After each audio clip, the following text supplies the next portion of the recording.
Batikos, imbes na tulong ang natanggap ng Fourth Impact na kung saan nanghihingi ang mga ito ng donasyon para ipambili di umano ng farm para sa kanilang mga alagang aso na sa ngayon ay umabot na ng 200. Ayon sa magkakapatid ay inirereklamo na di umano sila ng kanilang mga kapitbahay dahil sa ingay ng kanilang mga alaga. Sa ginawa nilang GoFundMe ay sinabi ng mga ito na kinakailangan na nilang bumili ng farm upang malipat nila ang kanilang mga alaga.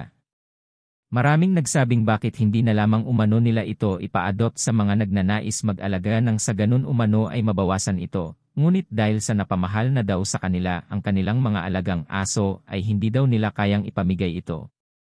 Matatandaan sa ginawang interview ni Karen Davila sa Fourth Impact ay nagtanong ito na kung bakit hindi nila ipinakapon ang kanilang mga alaga. Sagot naman ng grupo ay naawa daw sila kapag pinakapon nila ang mga ito. My post on TikTok is now over 1.7 million views and most of the people are taking it the wrong way.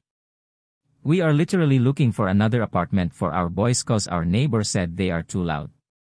And for the meantime we just found new apartment for the boys but our dream is to have farm lot so they can live together and not be separated. I guess people love to share their opinions even if it's not necessary. Again, only newborn puppies are for adoption, but 90% are definitely not for rehoming.